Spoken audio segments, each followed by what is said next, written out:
One, and we are recording with the one and only Mr. Richard Rhodes, and I will have you reintroduce yourself in just a second. I was just telling you beforehand. So the book we're talking about today is your book, Why They Kill, which is available on Kindle, and I probably like all books, paperback and hardcover. And I put that in the description as well as links to your other works and your website. But I was just telling Mr. Rhodes before we start recording that when I was listening to this, because you can get Kindle to read to you, when I was listening to this, it was very unsettling, just all the sort of anecdotes and interviews with inmates. And I was like, this might be the most uncomfortable book I've ever read. And then it started to dawn on me. I was like, wait, no, there is another book. And then I realized I was like, and they're both by Mr. Rhodes. And what I just told you is the most unsettling book I'd ever read is Masters of Death, about the Einsatz group, and followed only by this book. So for whatever it's worth, you get first and second place in terms of the most unsettling books I've ever read. But seeing as how I go through books at least one a week, and those two have been stuck in my mind, I guess that's a compliment. But before we go any further, Mr. Rhodes, please introduce yourself. So I'm Richard Rhodes. I'm a professional writer and historian. Published about 26 books, if you don't count the ghostwritten ones that I wrote early on when I was trying to support myself. Lots of magazine pieces, lots of writing. That's what I do, and I've done it full time since 1970. And you're absolutely incredible at it. We're discussing a second book of yours, but I've read, I think last time I quoted to you, probably embarrassed myself the amount of times I was quoting Dark Sun or Making It with the Atomic Bomb or Energy, all absolutely incredible. But so Why They Kill, for everyone listening, I think is a fantastic prequel to Masters of Death. Right. It's Would you agree with that? Oh, sure. Yeah, in fact, Masters of Death was, among other things, an attempt to test the model of violent socialization that I describe and introduce in Why They Kill against a totally different population, Yeah. German police and SS recruits. Yeah. Yeah. I've interviewed Howard Bloom several times, who's an author, and he has some fantastic books, Global Brain, The God Problem, Lucifer Principle, and it's all of these sort of models about, you know, the sort of unconscious mass mind, how we as a population do act in a way that like a larger organism would, but none of us are, just like all of your cells. None of my cells understand Tommy Carrigan. None of your cells understand Richard Rhodes. Yet here we are. And he kind of talks about these, and then he has a book that he and I just went over last week called The Muhammad Code, and it's a complete departure from all of his other works until you start to realize, oh wait, this is this applicable model that he talks about everything from chimps to bumblebees to humans. And he takes this thing, or even quarks and atoms, and then he applies it to Islam, and you see, oh, like a like a good scientific principle, it's reproducible across all fields. And Why They Kill, all about inmates, about rape, about drug use, just all these sort of little interviews. And then yeah, you apply it to Masters of Death, go back 80 years, and it's still there. For everyone listening, could you explain kind of in short just what are the stages of violence and violent development? Well, look, let's say, first of all, violence is not, based on this research, is not inherent in the sense that you inherit it from a parent or a grandparent. That's been one of the beliefs over the years about how people become violent, that they're born that way. But people aren't born that way. Look at your average little baby and ask yourself if this is a violent creature. I mean, even Adolf Hitler was a little helpless baby once. He became violent. People become violent by going through a process that's part of what sociologists call socialization, which means they go through a process of becoming, how can I phrase this?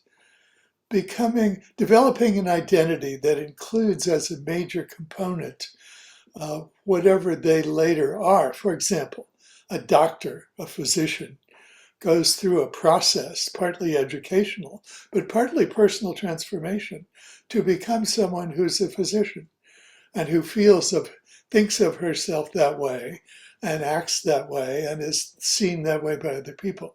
So socialization is the process of developing an identity. And we all do, and we probably do it more than once in the course of our lives. Violent socialization within that larger frame is what a criminologist named Lonnie Athens, Dr. Lonnie Athens, discovered and researched and laid out in several papers as a young graduate student and then a postdoc at Berkeley, the University of California, Berkeley. He did that by interviewing violent criminals who were in prison for violent crimes. He interviewed about 80 altogether, and he interviewed each one about 10 hours each, making notes as he did these interviews. The interviews basically looked at, first of all, their crime of record, because he didn't want people just lying to them. This book, by the way, was reviewed in the New York Times by Joyce Carol Oates, the novelist. And she said, oh, these people were just telling him stories. These are all lies they told. That's not the way you make people violent. But he started out by interviewing people with their crime of record. And if they lied about that, they didn't know that he'd checked it out. Then he threw out the interview entirely. So the interviews are based on the real experiences these people told him. He would start with the crime of record, the one that put them in prison, and then he'd walk them backward. So what went down before that? What was the previous time you went through something violent? And with younger prisoners, he was able to go back all the way to their earliest experiences of using serious violence. So what was the process that led them to the point where they would do something that none of us who are not violently socialized would do except under extreme duress when forced to do, and if under those circumstances, would have traumatic responses? Okay. He found, first of all, that violent individuals begin their socialization by being violently dominated by someone who is credibly violent within their primary group. Now, that could be a parent, and I was surprised at how many mothers turned out to be the violent dominators with these guys. But when you think about it, the mothers, especially in the days when Athens did this research, were the ones who were home. Mhm. So logical that they might have been the ones who did these things. Violent domination, something that today we would call child abuse. But this is more than just child abuse. A lot of people experience severe child abuse but don't become violent. I'm one of them. I Mhm. went through severe child abuse and ended up in an institution, a very benevolent institution that veered me away from becoming violent into becoming someone who was achieving, but who was focused on writing about violence. Anyway, so violent domination, that could be, and usually is, physical domination, beatings, whippings, all those things. But it can also be, if the person is really incredibly violent, it can just be threats of violence. That's the experience that soldiers have when they're in boot camp and they're being trained by a DI, a drill instructor, who is a veteran, who is a combat veteran, and who therefore is a incredibly violent individual. So violent domination, which leaves the individual feeling helpless, feeling powerful desires for revenge, feeling an increasing sense of, I have got to find some way to break out of this situation so that I don't have to spend the rest of my life being pushed around by other people. Now, one of the ways that clearly some young teens find is suicide. You know, the recent wave of suicides among teens. Some of that may be something else, but I'm quite sure some of it is people who are being violently dominated, who decide that the way out is to take their lives, because of course that frees them from their violent domination at a terrible price. They give up their lives. But for some of these people, particularly as they reach the point where they're potentially physically capable of fighting back, they reach a point where well, I've left out a very important piece. Excuse me, let me go back to this. At the same time that they're being violently dominated, others, or maybe the same people who are violently dominating them, coach them that violence is the answer to being dominated. It seems paradoxical that someone who's beating someone up would be also telling them you ought to fight back. But think about how many parents, often fathers who are perhaps defensively violent because they were soldiers or they just simply grew up in a milieu where they learned to use their fists, but don't think of themselves as violent and don't go out and pick fights, but they're ready to fight if they need to. People within their primary and secondary groups, people in school, people in the gang, tell them that violence is the answer to their troubles. And for some subset of this group of dominated children, whom we would call abused children, for some subset of those children, they listen to that and it finally begins to make sense to them. And they think, I've got to try this. Now notice, when they decide to use violence against someone who's threatening them or beating them up, they're putting their lives at risk. They're certainly putting their physical health at risk to be seriously beaten, to be hospitalized for beating. So it's not so simple as they saw violence on television and decided they'd try that. They took a great personal risk. If then, and they're very calculated about it. They don't necessarily say, the next guy who looks sideways at me, I'm going to beat him up. To the contrary, they think, I'm not going to do this unless I'm really pushed to the wall. I'm not going to do this if this guy's so big I don't think I can take him. But it does often happen, and I think it's a pretty common occurrence in this world we're describing, that the first person someone fights back with is a parent. I think about Bill Clinton, who went through some violent socialization, who told the story of the day when he decided to tell his father, don't you ever hit my mother again, or you'll have to face me. That's a classic example of someone who decides he's going to take that risk. Okay, so he tries it the next time someone's pushing him around in a way that he thinks he could deal with. If he succeeds in this battle with this violent dominator, he is immediately treated differently by the rest of the world around him. He feels enormous achievement for having broken through this terrible state of unhappiness, of struggle, of I'm not worth it, I can't do this, I'm going to be pushed around all my life, nobody respects me, nobody talks to me. And it goes the other way. And especially if he has several victories in a row that people know about, and of course he brags about them as soon as he has them. He is immediately flooded with feelings of superiority, way out of scale to whoever he might be, usually, not always. I mean, one of my classic stories is Mike Tyson. Tyson was small for his age, and he had a high-pitched voice, and he used to get pushed around all the time. He raised pigeons on the roof of the building he lived in. And one day, one of the bullies who used to pick on him, at a time when Tyson had gotten pretty strong, grabbed one of his pigeons and twisted its head off and threw it down in front of Tyson. And Tyson beat the hell out of him, just laid the guy out. That was the beginning for Tyson of becoming violent, a transformative experience. So, but there are other possibilities as well. The person who wants to try violence may try it and get beaten up.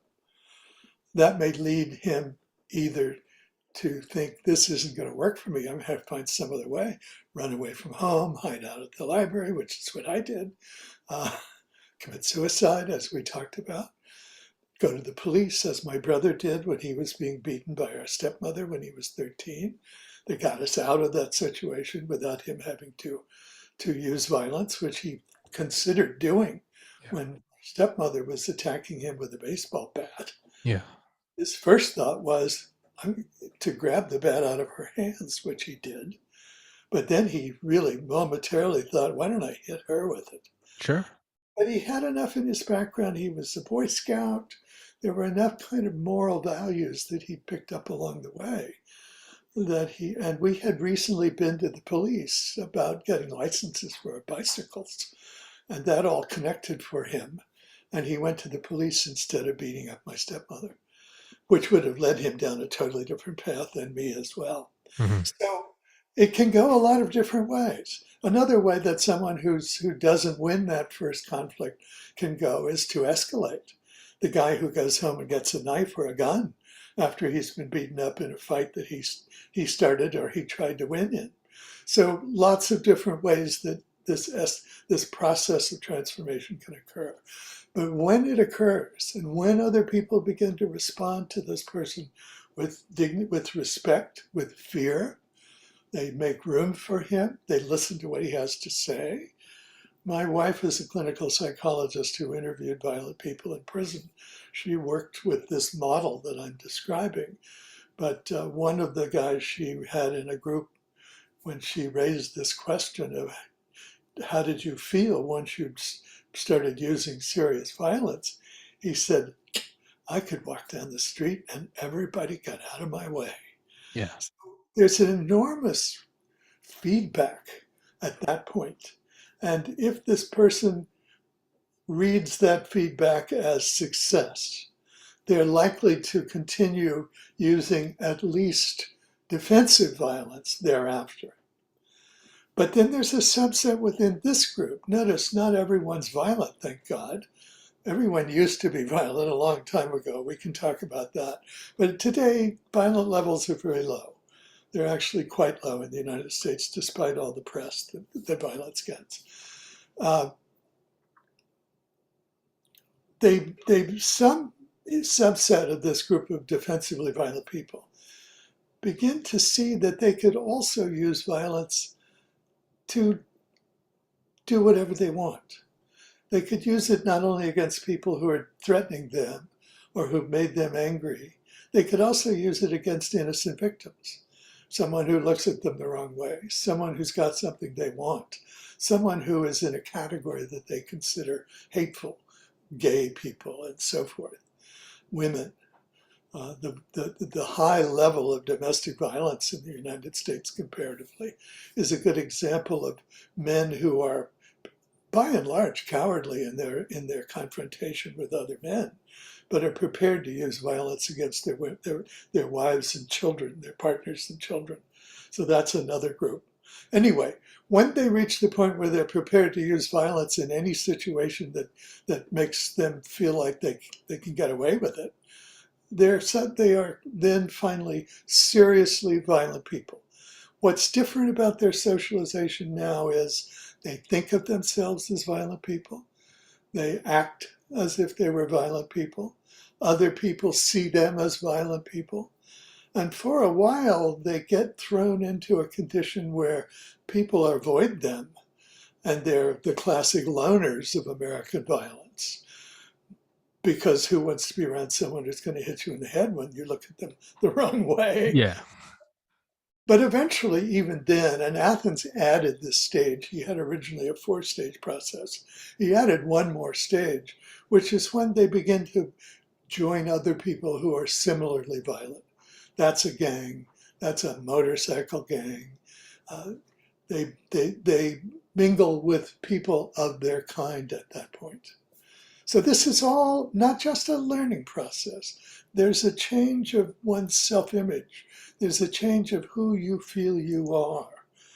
It's not different from the kind of change that goes on when people go through a loss in the family, a serious car accident.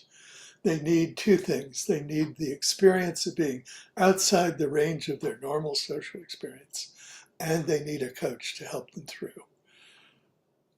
That's roughly the model that Athens worked out by interviewing criminals in prison. So yeah, I was gonna say there's definitely your classic Pavlovian response, right? Where it's maybe it works when you're pushed to that point and it's either, I mean, it's either suicide, it's either running away from home, or it's confronting, the force in your life, an abusive father, a bully, a gang member, whatever. And you kind of have to dial it up to 11 and go, you have to strike back.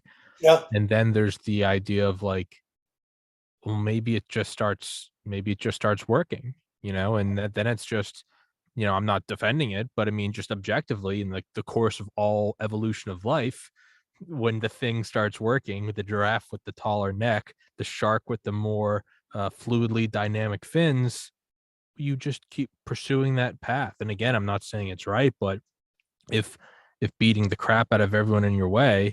without there being a violent repercussion, I interviewed at 3 medical schools. I only got into one. If it had been acceptable for me to reach over the table and punch the dean and I knew I was going to get in as opposed to getting thrown in prison, who's to say I wouldn't do that? I say I wouldn't do that because I think I'm a good person. But as things go along, right?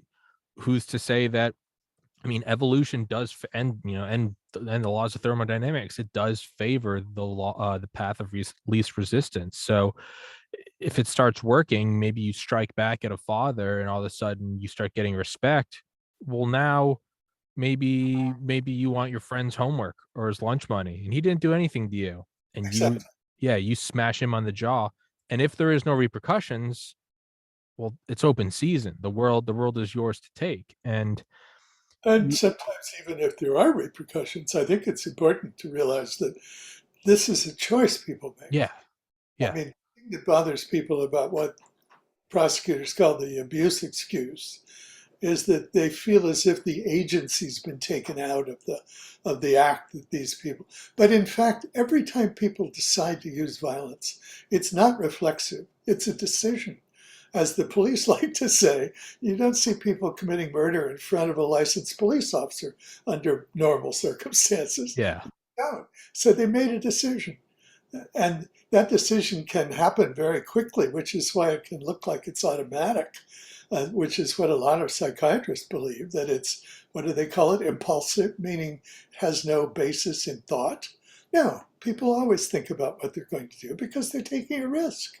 They yeah. don't know if they hit someone, if the guy's going to pull a knife on them. They don't know if they hit someone, if the person is going to run to a cop and get them arrested. But remember, violent people fill our prisons, and in fact, prisons are finishing schools for violence. Interestingly, though, and this is another aspect of this whole model, you tend to age out of being violent. Not everyone, but many people who are seriously violent, who, let's say, have killed people and are in prison for it. As they get older, it's more dangerous to use serious violence. Of course, it is in prison anyway, but even out on the streets, you're taking greater risk because you're not as strong, you're not as quick. Maybe you've got hostages to fortune, as Shakespeare calls it, meaning you have a family now, you have kids. One of the things that the men my wife was talking to in prison, who, when she asked them, why did you join this group, knowing we're going to discuss violence, the guy said, I was on the phone with my little boy the other day and he was beating up on one of his toys, and I don't want him to grow up the way I grew up. So different motives change people as they get older. But let's be clear, they choose these stages along the way. You don't have to decide you're going to use violence. You can decide to run away. You can decide to do something else. So when they do make that decision, overwhelmingly right as it seems to them at the time, it's still a choice. And therefore they're responsible. But we as a society, to the extent that we allow children to be treated this way, are also responsible. And that's why I think the question of how people are treated in prison, whether they get help and support to change or not, is a very important one. Yeah. You can almost you can almost see it reflected on much larger scales with nations like brinkmanship or something. Like you have to respond. I think it was, I forget who it was. there's some comedian said it, and I don't even remember if they were talking about Obama or Trump. But at some point, there was like a missile attack we did somewhere in Syria or something. It was in the news cycle for 72 hours. It was, sure, some people died, not to make light of it, but the guy was like a lot of people had this like, what are we going to do? Are we going to go do boots on the ground in Syria? Is this another war? And the comedian, often as comedians can do, had a very, I think, realistic take, and it was like, this is like a maintenance response. Like, you can't, no, we're not going to go to war with them, and we know that this third world nation's probably going to, do whatever they did again. Right. But there's also this certain level of like, if you're the global hegemon, you can't let, I think it was right at the beginning of Trump's first, or not first, Trump's presidency. I think it was Syria. It was a gas attack. And it was like, look, no, we shouldn't go to war with Syria. But there is this idea of almost like maintenance of empire, like Saddam and Kuwait, where it's like at a certain point, you do sort of have to, I don't know, maintain your badass reputation, if you will. Like, we don't want to go to war with China. China doesn't want to go to war with us. Nothing's good going to come from that. But if they move on Taiwan, or if Russia moves on, Donbass, like, if you don't do something, it may snowball into something much larger, and then you see the other side of that with the Cuban Missile Crisis. Well, what happens when you have two hegemons and neither can back down, even though in their own heads they might be thinking, God, I hope this doesn't escalate. There's this certain level of like, hey, there are fates worse than death, and it's looking weak. And luckily, Khrushchev blinked. And Yeah, Kennedy so masterfully made it look like he didn't blink, that he actually got concessions with the missiles in Turkey. But sure. you can see where this does go all the way up. If what if one small nation in Africa invades the other, and the UN or the United States doesn't do anything, it's kind of like, all right, yeah, whatever. It's warlords. But when it's if China moves on Taiwan and we don't do anything, all of a sudden it's like, oh, well, now who's the big power? And it's something like the Cuban Missile Crisis. Maybe that was like the glass ceiling. It was like, hey, this isn't going to erupt into war. This is going to erupt into thermonuclear Armageddon. Exactly. But Right. yeah, you It's the there are instances where, really dramatic example of how nations with nuclear weapons really can't fight with each other. no, you They can't. skirmish around the edges. We've been doing that now for since the end of the Second World War, but Yeah, they have a full-scale war yeah, because of utter destruction on both sides. yeah. You can take it outside and throw fists, even Right. though like we both have guns on our hips. The reality is we're both like, please don't pull out your gun, because we're both gonna die. There Yeah. is this sort of like, you know, you can stick to the fists. Computers on the table, you bet. You Yeah. know, one thing that's interesting, I've been thinking for years about how does this model of personal violence development, how does it scale up? Does it scale up? Is there a totally different process going on among nations? And one central thing that I think has been written about a little bit, but ought to be explored more, and that is the peculiar condition of the leader in a country who, here's a leader. He may or may not be someone who is personally violent. Some leaders are, obviously are. I mean, Putin was an assassin, uh, but Joe Biden's not was never an assassin. He's not personally violent. Yeah. Nevertheless, he has to make decisions that involve having other people commit violent acts for him. And there, I think, is the key for the leader. I was struck by the fact that Hitler and Himmler and a number of the leaders of the Nazi Germany had only limited personal violent experiences. I mean, Hitler was in the First World War, but he very quickly figured out that the way out of the trenches and being bombarded all the time was to be a messenger, Yeah. delivered messages from the general behind the lines to the colonel in the front lines. So I think of these guys as desk murderers, if you will. And the curious thing about it is, remember we talked about how what a rewarding experience it is for someone who's been pushed around by other people suddenly to be able to dominate other people. So here is, I mean, Hitler was severely abused as a child. He was in a coma for 4 days after one of the beatings his father gave him. So he had a background of that kind of thing. And yet here he was able to aggrandize his power in all the ways that a seriously violent person could without ever having to put himself at risk, which meant, among other things, that he didn't have to limit his power, because if he personally had to kill all those people, that would have been almost impossible. Well, it would have been impossible for him to do. But as the leader of the German people, he could order millions of people killed, and he did order millions of people killed at no cost to himself, but at great glory from his perspective, horror from the rest of us. So it's these guys who are the leaders, who are able to order other people to do their killing, who are really the scary ones, because there's no feedback loop, if you will, that tells them when to stop killing, Yeah. particularly if they're people who are in office as dictators rather than in a democratic situation. Trump had those senses. First thing he asked when he took office was, why don't we build a lot more nukes? Why have we only got 1,800 nukes? We ought to build a lot more. And someone had to explain to him that you don't really need a lot of nukes. Yeah. If you have enough to blow up every major city in the opposing country, you have enough. Then you're good. Yeah. Yeah, good. Yeah. So, Yeah. so it's a phenomenon that I think I wish someone would explore more. How does the leader's influence and his kind of feed of power into the nation, how does that make these large-scale violent experiences like war possible in a way they might not otherwise be? I mean, someone has said if you took the leaders of two countries and handed them each a spear and put them on a field and said, go at it, whoever wins, we'll follow you, it would be a really different world, wouldn't it? Yeah.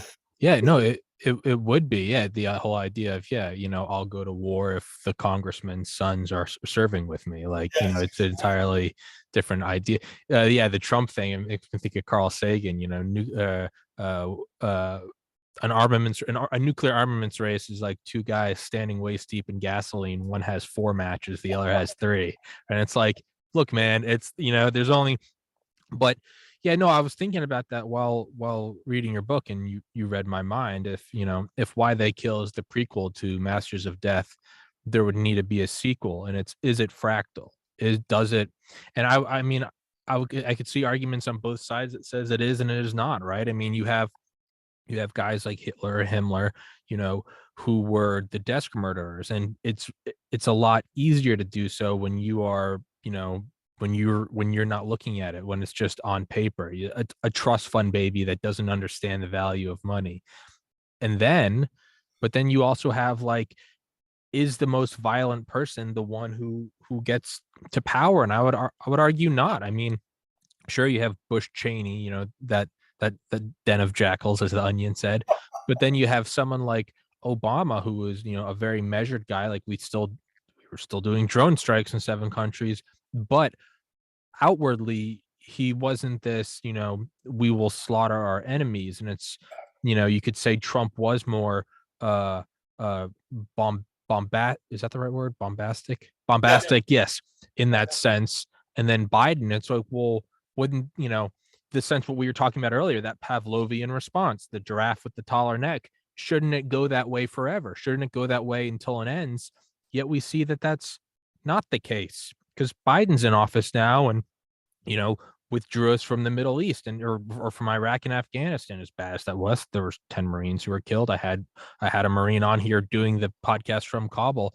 But man, at the same time, like, you zoom out and it's like, well, he got us out of the war. It was a terrible ending, but how come we didn't elect a more lethal version of Trump? Like, it doesn't always play out. How can we go from Eisenhower, who I love Eisenhower, but I mean, Supreme Allied Commander, oversaw the largest amphibious invasion of the world, 5-star general, becomes the president, sets up the nuclear bunker system, you know, Yeah. the tippy top of the spear, and then we elect JFK, who's like, what are we doing? Like, why do we need to be wanted to end the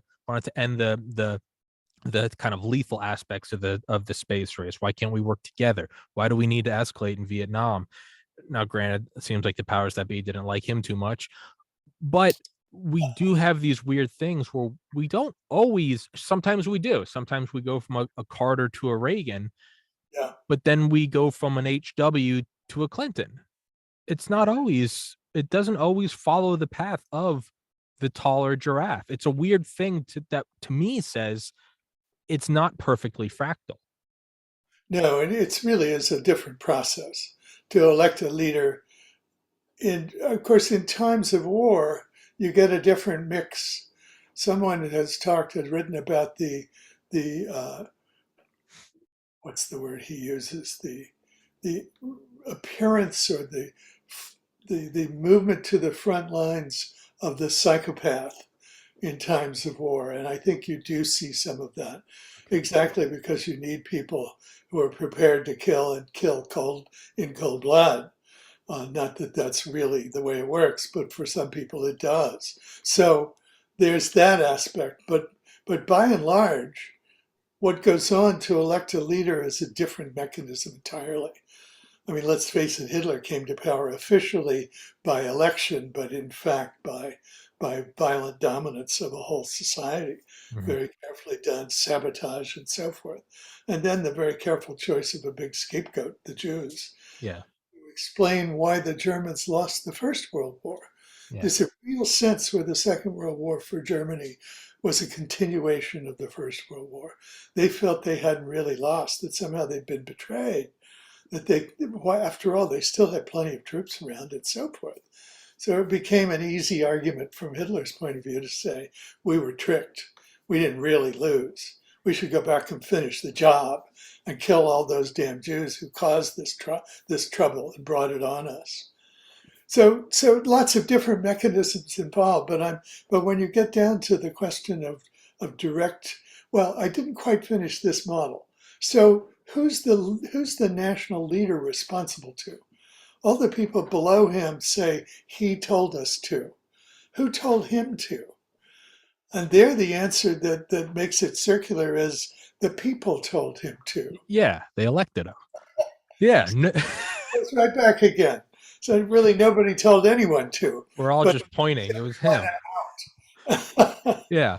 yeah, Yeah. I'm responding to the will of the people. What are the people doing? We're responding to the will of the leader. And around we go. Yeah. Now, I would say that, on one hand, we do see where with Hitler, it does seem to be more of a simple reflection of the very model you're talking about, right? We could say that, and it's not accurate, but in his mind, you know, uh, we lost the war, the Treaty of Versailles. You could argue completely emasculated you. I mean, it's like being beaten up at school. Sure. That book, The Arms of Krupp, right? I mean, they talk about how they kept producing or like, how the Krupp like dynasty, they said it was kind of weird because all of a sudden you had these proud men, this 400-year-old company, and it's like now we're producing like hubcaps. Like, no, we produce like iron for, it was a very emasculating, right? You have inflation, and then like a kid being, abused at home, well, of course you got to have a scapegoat. I mean, you go to school and you beat up the kid who has nothing to do with you, or you abuse an animal, which is, all the telltale signs. So you choose the Jews. So you do have this sort of, the Treaty of Versailles sort of, you know, raped us of our manhood.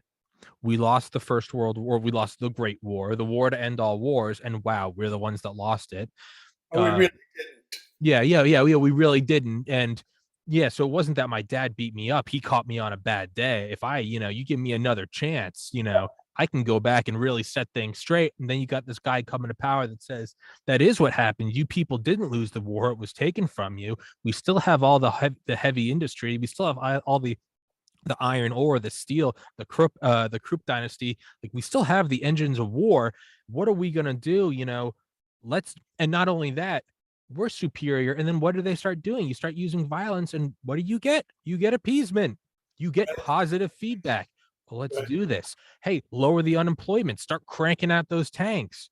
Okay, we're all feeling good about ourselves. The Olympics and the midnight torch parades, and it's all of a sudden it's like, hey, hey, this is our world, let's go take it. And you see exactly where that goes. And then, and then the nation that ends up winning, well, obviously the Soviet Union always gets discounted. The nation that ends up winning is the nation that was trying for the longest time to not fight. So it's in one breath, you have that perfect representation of your model, which is then smacked around by the opposite. It's like, wait, what? FDR, and it's like, wait, what are you talking about? Like, they hit us, right? Pearl Harbor, they came and punched us in the face, and it was like, okay, well, I didn't want to fight, but now that we are, what did we do? We bulldozed them. We went back home and got the butcher knife. We went there, and then we bulldozed all the way to the Pacific, and then dropped 2 nukes. And it was sort of like, and then you could say that, well, we got positive feedback. We became the global hegemon. We had the golden age of the U.S. economy. Man, I mean, did we not get positive feedback from becoming just the most lethal fighting force ever? It's, Yeah, absolutely. yeah, I'm talking myself in circles. But I don't know how much the individual personal model of personal violence maps against the large scale thing. Obviously, the large scale picture is much more complicated, but there are elements that are there. And it will be interesting to see who can make those connections. But I do think it's important to look at the leaders in terms of this particular phenomenon of cowards, desk murderers who get aggrandized as if they were seriously violent without having to take the risk that really violent people take whenever they use serious violence. yeah, That's an interesting question to me. yeah, I and hope it's, somebody who's young is listening and has the lifetime to look into it. My, I'm farther down the road, so oh, it's not a shock. nonsense. That's not a good answer. I was hoping you were going to announce your next book and say it's all about. I don't know the answer. That's the thing. I think someone who's got more preparation in terms of the history of the 20th century is going to have to dig into that. What I do know, and what I think is really of great and deep relevance here, is that as Niels Bohr and Robert Oppenheimer and the others who developed nuclear weapons realized, that was going to change everything. I mean, Oppenheimer's image, you were talking about one image for nuclear weapons, standing in a pool of gasoline. Oppenheimer's wonderful image was, we're like two scorpions in a bottle, Yeah, each capable of killing the other, but only at the risk of their own lives. yeah, That's just about as good an image as I've ever heard for the condition the world is in now. And although that's not a happy situation, it's better than losing 400,000 of your young men to war, or 20 million people in the case of the Soviet Union during World War II. Horrific, terrible, terrible death and destruction. The destruction of all the infrastructure that had been built up over so many years, all going down to ruin. What really turned it for the German people, I think, was the fact that they had a hyperinflation as a result partly of the Versailles decisions, but also just as a result of the destruction well, not so much of their plant. They still had their physical plant, but their money suddenly became worthless. I remember reading you could go to an opera with your whole family for the price of an egg. You'd hand someone an egg and they'd give you opera tickets for the whole evening. And that was just one example. The fact is, it destroyed the middle class, a group that had been comfortable before, and they had to find a scapegoat. So, yes, they found a scapegoat. Hitler provided them with a convenient scapegoat. It was easier to believe in the anti Semitic world of Europe during those years than the one that was true, which is they lost the war. What do you expect? yeah, Von, Vonnegut told me once, I interviewed him once for the Paris Review. He said, we destroyed all the physical plant in Russia and Germany, but we didn't destroy our own. So they got to rebuild brand new factories and everything. And we were still left with our old factories. It was an interesting image. yeah. Read that. Yeah, it's like burning your farm so you get that fresh, like nitrogenated soil, and it's like, wait, it's but there's a weird thing though, because we look at like the gross number of deaths and then the, I guess, almost like adjusted for inflation, adjusted for population, the adjusted number of deaths has been going down since 1945. And as much as I'd love to pat ourselves on the back and go, we've become a more peaceful people, what it really was, I remember when I was a freshman in high school, there was, we were all in gym class, and it's a bunch of 15-year-old guys starting to build muscle, testosterone. And for like that whole semester, I remember there kept kind of being arguments in the locker room. We'd just gotten to high school, so that was a whole new experience. We're all working out. No one really knows what to do. It's a weird environment. But I remember just in general, there was like an increased tension in the locker room and a lot of shit talking. And I finally remember one day, one of the kids just the talking stopped and he just threw a haymaker, like a Mike Tyson haymaker, against my friend's face. And I remember it went quiet, and there was never a fight within our grade for the next 7 semesters of college, and it just ended. And it was terrible, and I think the kid got a detention, maybe a suspension. I think he's doing fine now. It's not important. It's kind of like Hiroshima and Nagasaki might have been that. It was There was a haymaker, and those were the little bombs, as you No, they know. were. Right. And it's have we become more peaceful, or did the haymaker turn into a pistol and someone got shot and it sucked the oxygen out of the room? And in that sense, you can't really argue that peace has won. It has, but it's only won because the mechanisms of violence have become so astronomical. I mean, thermonuclear warheads delivered from orbit from ICBMs, like Yeah. it's become so complete that it seems like they're, like you said, we've been on the fringes of it. Korea, Vietnam, war on terror. We have all these little skirm, even now, like Donbass or Taiwan, and it's like we can only push this so far. And from one point, you go, yeah, well, we're more peaceful people, and it's like, well, we're more peaceful people because the violence is now. So there is this weird, like, almost like a I don't know, not like a bell curve or like an asymptote or something. I don't know. I'm terrible at math. There's a point where the violence became so horrific that it's like the guy that invented the Gatling gun. He invented it because he thought it would make war so unpalatable that war would stop. And the reality is everyone just started buying them. But it did end up working in 45. It became so unpalatable. Everyone along the way, every time a new weapon of war came along, they would say, "This is going to do it. This is going to," and they were never enough. Yeah. The Air Force during the Second World War was trying to prove that they could win the war just with air power, but they didn't have enough planes and chemical ordinary explosives. But when the bomb came along, suddenly Curtis LeMay and his gang realized they actually did have. Unfortunately, they didn't move to the next step, which was, therefore, we can't do this. Yeah. He still believed that he could somehow destroy the entire Soviet Union and China, and then we would all be fine. Because no one had thought through some of the other consequences, nuclear winter being the obvious one. The reduction of annual average temperatures to 20 below zero for 10 or 15 years, Yeah. which killed everyone on Earth and almost all the critters as well. Maybe someone in a cave with a lot of canned goods might have survived, but other than that, so the changes that came, I think, were not so much whether we're still violent, but we're restrained, as that we found a natural science found a natural limit, which paradoxically turns out to be the fact that there's an unlimited amount of energy available to use for explosives if you care to go that route. So I always think of this as science has systematically over the centuries confronted various prejudices that human beings have.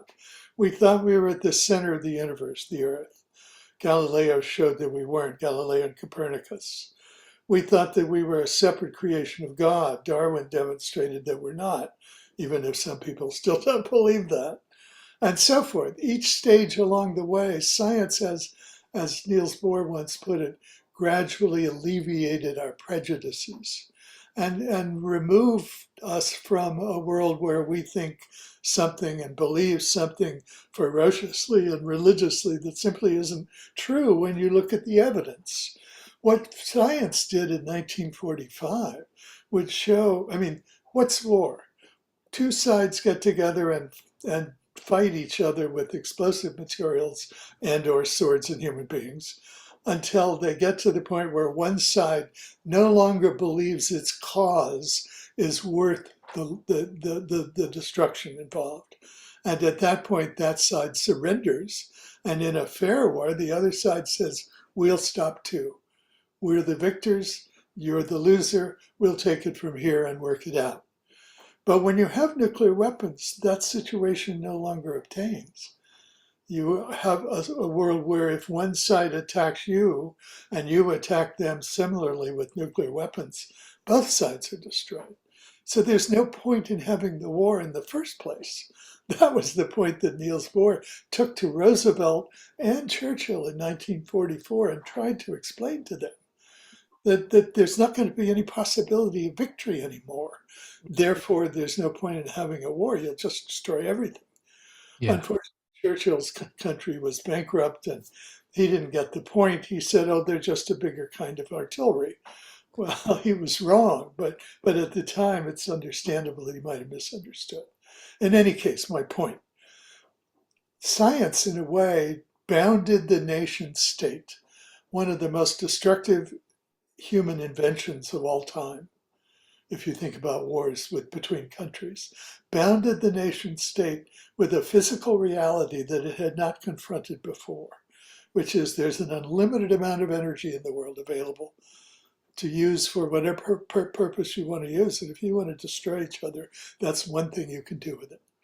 And at that point, everyone kind of woke up and said, oh, well, we're going to have to find some other way to play these games with each other.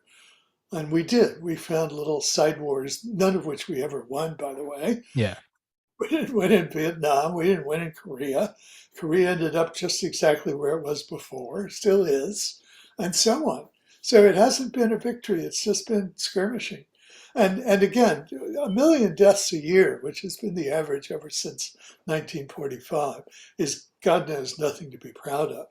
But we lose 6 to 7 million people a year from smoking.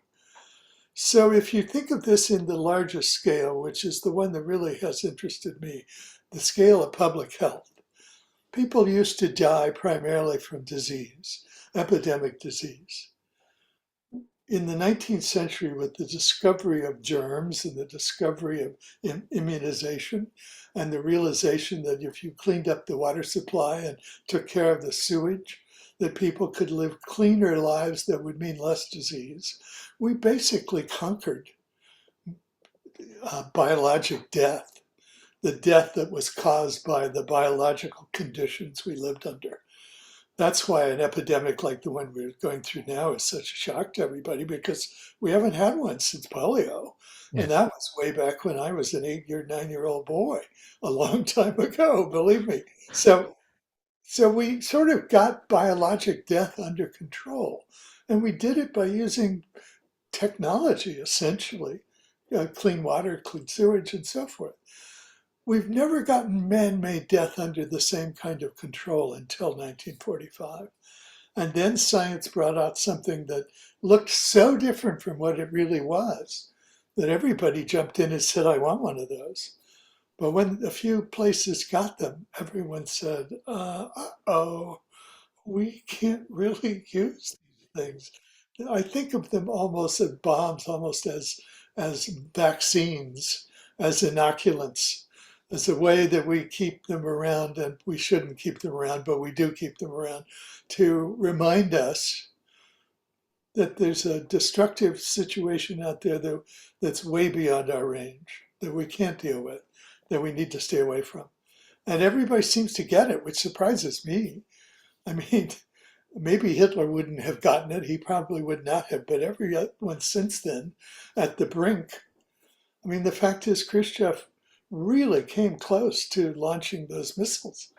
Uh, Fidel Castro told him he should. Castro said, let me have them. I'll use them. They'll Yeah. reach Washington, D.C. Let's blow the hell out of the place. And Khrushchev understood well enough what they could do that he said, No, if we can make some kind of deal with Kennedy, at least get those damn missiles out of Turkey that threaten us with 5-minute delivery times, we'll move out, and they did move out. Yeah, it's this sort of like beautiful like representation of karma where it's truly what goes around comes around. Like in 30 minutes, if you deliver a nuclear punch, you get your karma. Right, it doesn't come 10 years down the road. It's coming into your atmosphere at re-entry speeds in 30 minutes. Like it's I mean, it's karma. It's the truest sense of, it's you Yes, maybe don't see it if you were abused by your father and then you become an abusive father. It's almost like the delay is too long. Maybe you like that guy in prison.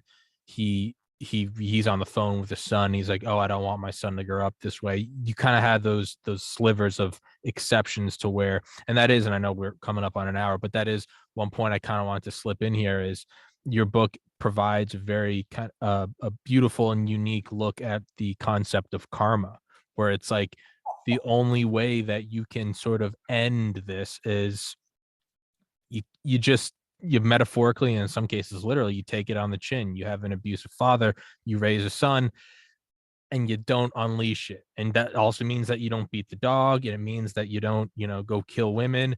You right. just kind of you put it on your shoulders, and if you can take it into the grave, kind of like encapsulating nuclear waste and putting it away, in a sense you can kind of remove that little toxic aspect from the world. And it really is, it's like the most noble thing you can do because you get hit. You're playing musical chairs and you don't get to dish it back out. But it's sort of the most honorable thing you can do in this life is to receive trauma and just take it inside like a spent fuel rod and put it away. And it's like it's beautiful. Well, let's say on top of this, let's say it's possible to reverse violent socialization. Mm-hmm.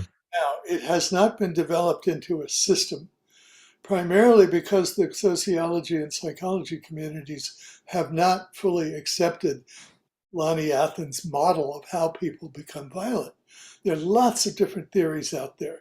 There's a whole long chapter in Steven Pinker's book about the decline of violence, where he jumbles together all the different theories about why people are violent in a great big mess.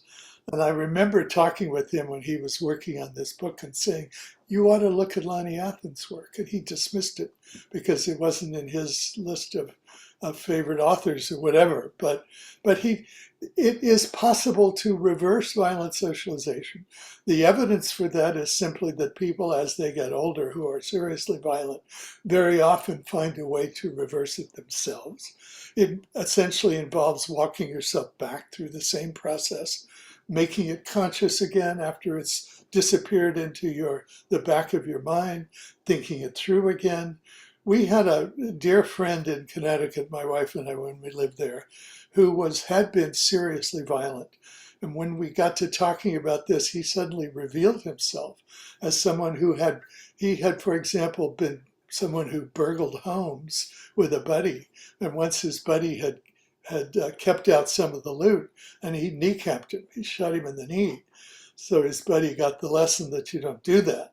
So he was obviously seriously violent, but he was in love with a woman who told him, "Look, you can either hang out with that gang of yours or you can marry me, but you can't do both."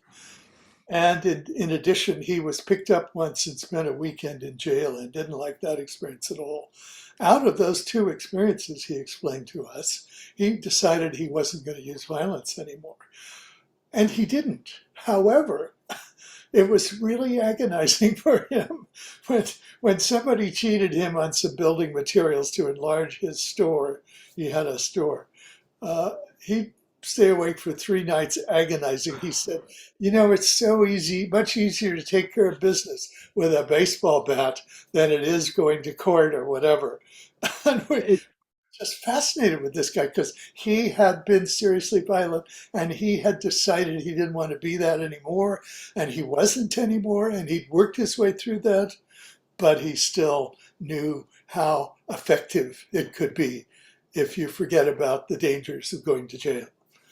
yeah, Yeah, I mean it's getting your ass kicked and you know that you have like a revolver in your car and you're like this could I'm getting embarrassed, I have two black eyes, but there's this sort of like, well, if I get my ass kicked, I can go home, put an ice pack on it Right. and maybe not show my face in this town anymore, or I can have the glory of winning, but perhaps I go to jail and now I don't get to see my kids or go to the bar or go to a nice restaurant anymore. So it is, yeah, you gotta wonder.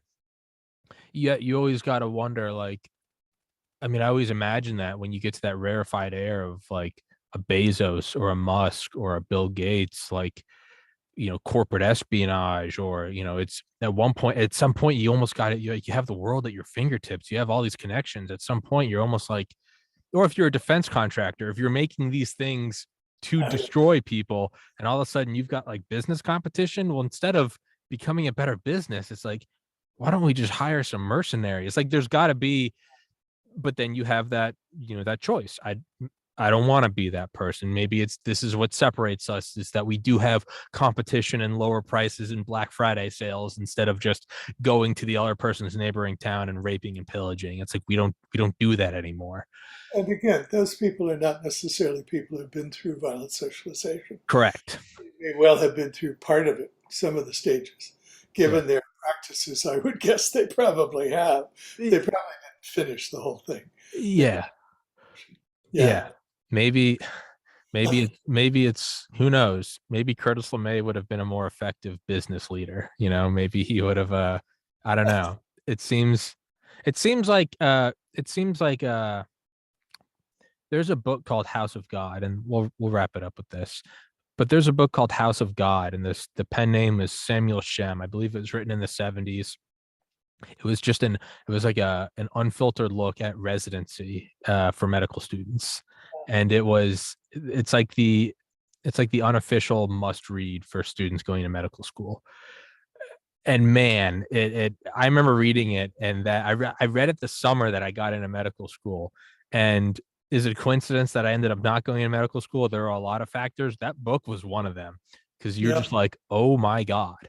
And this guy went to Harvard Medical School, did his residency at Mass General. It's just insane. But there's a guy in there, and I forget the name. I think he calls him Fats. But there's this guy, and he was like a fat Jewish guy.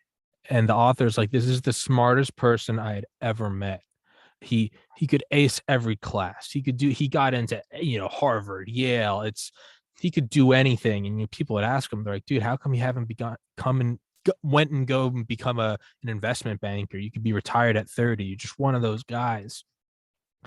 And his response was always, because medicine is the biggest game in town, I'll never master it. Like you'll always have a patient that dies, and Yeah. he could sink his teeth into it forever. Right. I kind of see that with Curtis LeMay. It's sure. I mean, you talk about it in Dark Sun, the Sunday Punch, killing a nation. It's almost like the Cold War was designed for Curtis LeMay. He knew he could never win it. It was the 100-sided Rubik's cube. He could just, and that's kind of what I think Elon Musk is doing. You become the richest man in the world. Can you make us multiplanetary? It's the game that he can play for the rest of his life and maybe never win, but it's a non-zero chance that he'll win. I think any really rich profession, I mean, writing is certainly that way. Yeah. I can write until the day I die, and I'll never finish. There's always something else I'd like to explore and write about. Uh, there was something I wanted to throw in here. Oh, people wonder, well, if violent people use violence to get what they want, how is that different from people who aren't violent? And it's curious. Violent people work up to a decision to use violence very much the same way anyone works up to a decision about an action. But when they reach that particular point that they've got in their list, they think, now I can use violence. The situation is appropriate. This person has done this. They've stolen some money from me. Whereas the rest of us, we go other ways. We decide to cheat. We decide to divorce. we decide most of all to go to court and sue someone in a court of law, which is what was invented to substitute for universal violence a long time ago, and it has done very well. We gossip. We find all these kind of bourgeois ways to deal with the problem that don't involve physically harming another human being, although in the end they may end up physically harmed indeed. They may be pouring out on the street or whatever. Yeah. But so we have ways of dealing with the same thing that violent people deal with. They're just not illegal, let's put it that way, or illegally, violently illegal. I'm not sure how to phrase that because people certainly commit all sorts of illegal acts. Is So the point is, it's not automatic, it's not inherited, it's not impulsive. It's a learned process that leads you to make a decision to use violence because your identity is that of a violent person. it seems like we could almost you can almost like suspend violence. It's like a lot of people that go to We yeah, always have. yeah. 0.4 per 100,000 is a very low violence rate. The rate in Europe is 1 to 1.5. The rate in Japan is below 1 per 100,000 murders. I'm using homicides because you can count them easily. So most societies, most advanced industrial societies, have found ways to suspend violence. And again, it's mostly using the law. But countries that are sort of in turmoil, Russia, 20 per 100,000, South America, Colombia, 50, 60 per 100,000, something like some of our worst inner cities. Papua New Guinea at one point was 1,000 per 100,000. Everybody was killing it. There was no centralized control of violence, so everybody had to be violent. So they were raised to be violent. They were beaten up to be violent by their parents. They were taught to be violent. But we've reached a point in the West where we'd really rather not, by and large, except for people in circumstances where they don't see any other way out, Yeah. where they're not protected by the police, where they don't have, for whatever reason, access to the law, and so forth. Yeah. It seems like, and it's not really, it's like people that go to AA, friends I have, they often become like complete caffeine addicts. And it's like, well, it's still a substance, but it's like, you know what? It's better than it's I wish you were 100% sober, but if you're gonna be drinking coffee at 8 a.m. instead of vodka, like I'll take that as a win. Or people that are maybe Sure. on Suboxone instead of heroin. And it's like, yeah, but you know what? Sometimes you take the win for what it is. You're like, okay, good enough. C's get degrees. It's almost like it's like a Curtis LeMay. It's like you'd love to see Curtis LeMay with like a necklace made of flowers meditating, and but at a certain point you go, maybe we just give him strategic air command and we just let him play with nuclear bunkers and second and third strikes and decapitation strikes.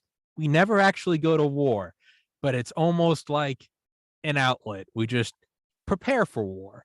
And it seems like maybe that's the way the Cold War might be the most like peaceful, it's not quite sobriety, but all things considered, it's not World War I and World War II. You go, hey, if we're just building nuclear bunkers and silos and putting satellites up and SDI and, you know, maybe screw it. If you're going to drink 8 coffees a day, it's better than vodka. And it's just take the win. The fact is, public health really is harm reduction. If we let go of all of the controls we have over epidemic disease, as we saw with President Trump's Mm-hmm. mishandling of the COVID plague, things come back. So we have to have a perpetual watch going on all these things. And that's just as true with nuclear weapons as it is with anything else. So they have to be in, maybe they don't have to be in the bunkers, but we have to be aware that they're possible. That's to me the bottom line. We have to be aware they're possible and therefore take them into account in a very profound and serious way. Maybe we just need a good old alien invasion. We can all unite and just fight. We haven't really evolved, but you know what? Who knows? Maybe we just got to exert the violence somewhere else. I'm writing a work of fiction right now that's about that very subject. So Oh yes, yes. When is that going to be out? I don't know. I've got to stop and write something to make a living with here for a while, but it'll be done eventually. I hope if I live so long. Nonsense. You don't need to write books. Just start robbing stores. But why they kill? You read a whole book on it. Just screw writing. Me and Richard Rhodes, we're gonna go get some baseball bats and start finding marks. That's how we'll pay the bills. But Mr. Rhodes, thank you so much for coming on here. I would love to have you on again. I will let you decide which of your books we discuss. If you would be so kind to come back on my podcast. I enjoy speaking with you. So Thank you, we'll sir. find another time. Yes, sir. Thank you so much for coming on. Why They Kill, available on Kindle as well as paperback, hardback. Put it all in the description as I did last time. All your books, all your works, your websites will all be in the description. So just go in there if you'd like to find more of Mr. Rhodes' work. If you haven't read Masters of Death yet, read this one first and then Masters of Death. They Book, Scientist, a biography of the scientist Edward O. Wilson, just published at the beginning of November. So it's out right now. Oh, that's your newest work? It's already out? It is. It is indeed. Here you are. It's all right. Dr. Wilson, let's see if I can get him in focus for you. Yeah, for a second. It came in for a second. What's the problem here? Where's the camera? It came in for a second. I know. Where does it go? That's I don't interesting. know. I think your camera's only recognizing your face. That's funny. It's got my fingers. Anyway, it's out, and I think people would find it interesting. What's the name of it again? It's called Scientist.